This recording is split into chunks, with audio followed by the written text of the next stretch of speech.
Sir, एक तरफ CBI की रेड को लेकर आज आम आदमी पार्टी सरकार घिरी हुई है, तो वहीं दूसरी तरफ मनीष सिसोदिया का कहना है कि सीबीआई ने उन्हें क्लीन चिट दे दी है और सीबीआई कह रही है कि हमने कोई क्लीन चिट नहीं दी है।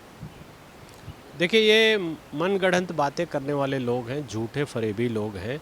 सीबीआई ने कहीं कोई क्लीन चिट नहीं दी है। जिस दिन लीगली अगर बोला जाए, जिस दिन सीबीआई क्लोज़र डाल देगी, केस को क्लोज़ कर देगी और न्यायालय में, अदालत में एप्लीकेशन लगाई जाती है क्लोज़र की, 178 सीआरपीसी में इसका प्रोविज़न है, उस दिन ये कह सकते हैं कि मुझे क्लीन चिट दे दी गई है। लेकिन इनके कारनामे ऐसे हैं, जो जो अभी चीज़ें दिखाई दे रही, जो समझ में आ रहा है, जो एफआईआर में कंटेंट है, उसके हिसाब से इनको क्लीन चिट इस जन्म में तो मिलेगी नहीं और ये थोड़े दिनों की बात है। ये जेल भी जाएंगे और इनके खिलाफ सारी कार्रवाई भी होगी और चार्जशीट भी जाएगी। ये दिख रहा है हमको, सबको, आपको, जो भी ज़रा सा कानून समझते हैं उनको दिखाई दे रहा है कि इन्होंने दिल्ली की जनता का हज़ारों करोड़ रुपए का घपला किया है, शराब की दलाली पे खाया है और क्लीन चिट दे दिया और ऐसी मिसलीडिंग और बहुत ही वाहियात बातें बोलकर अपने आप को दोष मुक्त साबित करने की कोशिश कर रहे हैं, जो कि बहुत ही घटिया हरकत है। और इस स्तर पर डिप्टी चीफ मिनिस्टर के लेवल पर ये बात ऐसी कर रहे हैं तो बहुत बचकाना है, बहुत घटिया है और ऐसा इनको करने से बचना चाहिए। सर, वहीं पर आज एक स्टिंग ऑपरेशन भी वायरल हुआ, जिसमें इसी शराब घोटाले में 13वें नंबर के जो आरोपी हैं उसके पिता ने खुलासा किया कि किस तरीके से अरविंद केजरीवाल ने पैसे दिए हैं शराब माफियाओं को और कहा कि हमें सिर्फ कमीशन से मतलब है, आप कितनी भी शराब बेचिए। उसको लेकर मनीष सिसोदिया कह रहे हैं कि सिर्फ फेक वीडियो है, ऐसे तो हम 50 स्टिंग ऑपरेशन करा देंगे। देखिए, ये झूठे लोग हैं, इनकी बातों का कभी कोई विश्वास हो नहीं सकता। जो स्टिंग आया है वैसे ये 50 करा के दिखाएं, लेकिन जो चीज़ कागज़ पे जो हरकत की है इन्होंने, मनीष सिसोदिया साहब ने एक ठेकेदार का 144 करोड़ रुपया जो माफ़ किया है, वो कहाँ से दिखाएंगे? उसके लिए किसी स्टिंग की ज़रूरत नहीं है, वो कागज़ पे ये फंसे हुए हैं। इन्होंने, ठेकेदार ने आके इनको दलाली का पैसा दिया और अपनी शक्तियों का दुरुपयोग करते हुए इन्होंने कहा कि इनसे ये पैसा ना लिया जाए। जो इन्होंने दिल्ली की शराब नीति में जो जीएसटी जो गायब किया, जो प्राइस कम किया और एक्साइज ड्यूटी कम की, उसका क्या ये जवाब देंगे? वो तो कागज़ों पे है, उसके लिए किसी स्टिंग की ज़रूरत नहीं है, वो सबको दिखाई दे रही है। जो भी आदमी ज़रा सा पढ़ लिख समझ सकता है, फाइलों को देख सकता है, वो समझ जाएगा कि वो जानबूझ के ऐसा किया गया है। और कुछ लोगों का एक जो कार्टेल इन्होंने बनाया था अपने लोगों का, उनसे दलाली लेकर पॉलिसी को चेंज करते रहे हैं। जब जिसको मुनाफा ज़्यादा होगा वैसी पॉलिसी बनाते रहे हैं और राज्यपाल महोदय को धोखे में रखा है, सरकार को धोखे में रखा है। इसके पहले आज तक कोई भी बता दे कि एक्साइज पॉलिसी में ऐसी कोई फेरबदल नहीं की गई थी जिसके कारण प्राइवेट वेंडर आ जाए, दुकानें खुल जाएं और 1+1 की स्कीम चलने लगी। आखिर सरकारी पैसे का, एक्साइज ड्यूटी का, जीएसटी का खुल्लम खुल्ला लूट इन्होंने किया है। तो अब ये ऐसी बातें करके, बिना सिर पैर की बातें करके, ये सिर्फ मिसगाइड कर रहे हैं लोगों को और अपने गिल्ट को छुपाने की कोशिश कर रहे हैं। पर यहाँ पर यह भी कहा जा रहा है कि केंद्र सरकार जो है वो हमारी पार्टी को तोड़ना चाहती है, इसीलिए सीबीआई के ऊपर दबाव बनाया जा। देखिए, सीबीआई पार्टी को तो तोड़ेगी नहीं, केंद्र सरकार कोई दबाव बनाती नहीं। सीबीआई एक इंडिपेंडेंट एजेंसी है। अगर आपको लगता है कि सीबीआई इंडिपेंडेंट एजेंसी नहीं है और दबाव में काम कर रही है तो आप कोर्ट में जाकर बताइए। लेकिन मुझे जैसा लगता है कि ये कल को ये भी कहेंगे कि कोर्ट भी इनके दबाव में है, जज भी इनके दबाव में है, सीबीआई भी इनके दबाव में है और हमारी पार्टी को तोड़ना चाहते हैं। अरे, आपकी पार्टी को क्या तोड़ेंगे? आप धोखेबाजी करके आपने दिल्ली की जनता को ठगा है और किसी तरह से दिल्ली की गद्दी धोखे से हथियाई है। जिन जिन वादों पे आपने लोगों से वोट लिए उनमें से कहीं कुछ नहीं कर रहे आप। सिर्फ आपको सबसे पसंद का काम एक्साइज का मिल गया, तो शराब की दलाली में आपको बहुत पैसा मिल रहा है, इसलिए उस पर आप टूट के पड़ गए और चुपचाप सारी पॉलिसी बदल डाली, लोगों को बदल डाला, वेंडर बदल दिए, उनसे दलाली का पैसा ले लिया और जब आप पकड़े गए हैं तो अब छाती पीट रहे हैं कि हमारी पार्टी को तोड़ना चाहते हैं। आपकी पार्टी को कौन तोड़ेगा, क्या तोड़ेगा? आपने दिल्ली में धोखे से लोगों से सीट ली है।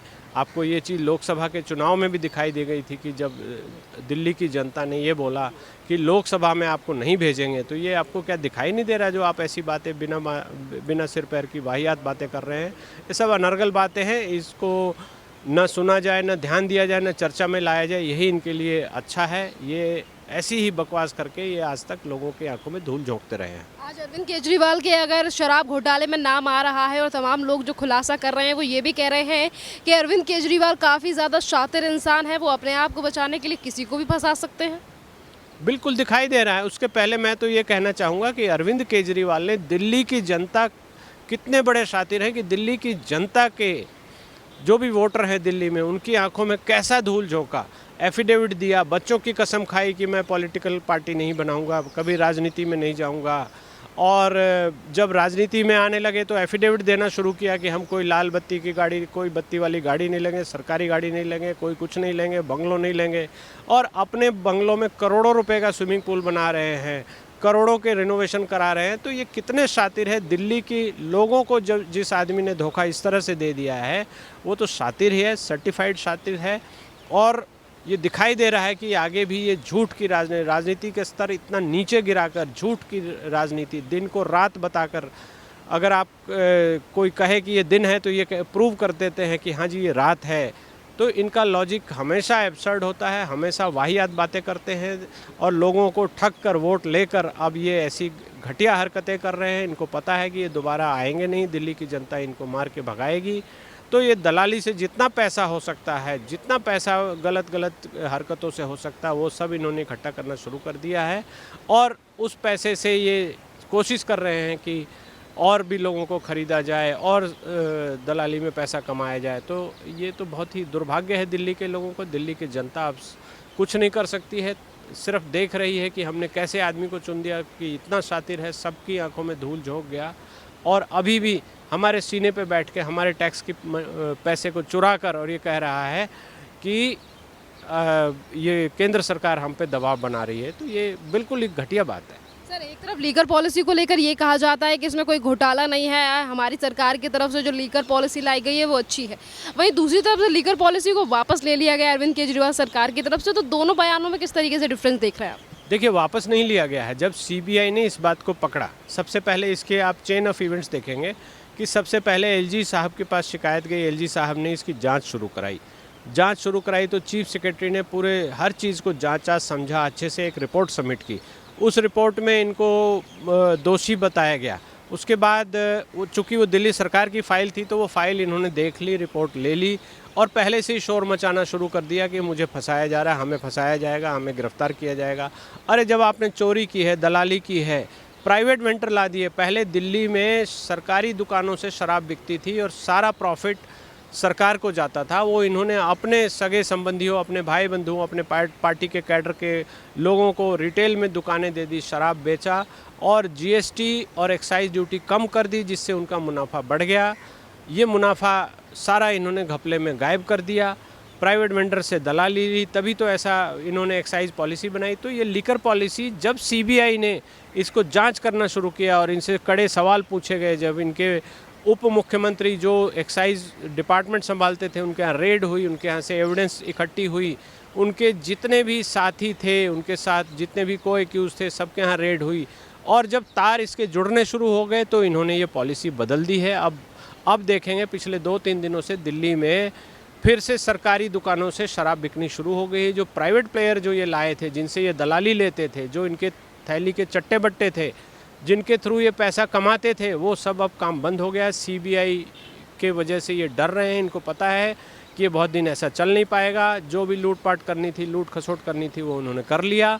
अब फिर से ये एक्साइज पॉलिसी क्यों लाए हैं? क्यों इन्होंने पुरानी पॉलिसी, अगर पुरानी पॉलिसी अच्छी थी तो ये कोर्ट में जाते, सीना ठोक कर कहते कि हमारा कुछ नहीं बिगड़ सकता, हम इसी पॉलिसी को चलने देंगे। तो उस पॉलिसी को इन्होंने क्यों स्क्रैप किया? क्यों नई पॉलिसी लाए और फिर से अब सरकारी दुकानों पे शराब बिकनी शुरू हो गई? तो ये दिखा रहा है कि कितने बड़े घपलेबाज हैं, कितने शातिर घपलेबाज हैं ये, और इनकी टीम ने मिलकर दिल्ली की जनता को कितना बड़ा मूर्ख बनाया है। ये बहुत ही अफसोस की बात है। सर, इसी शराब पॉलिसी के घोटाले को लेकर एक तरफ जहां भारतीय जनता पार्टी हमलावर है, दूसरी तरफ दिल्ली की जनता सड़कों पर है और तीसरी तरफ सीबीआई ने भी कह दिया है कि हमने कोई क्लीन चिट नहीं दी है। और वहीं तमाम बातें कही गई हैं सीबीआई की तरफ से मनीष सिसोदिया को कि अभी ये पूरा जो मामला है वो विचाराधीन है। किस तरीके से देख रहे हैं, कितनी मुश्किलें और बढ़ेंगी मनीष सिसोदिया की? क्योंकि जनता तो कह रही है कि जेल जा सकते हैं मनीष सिसोदिया।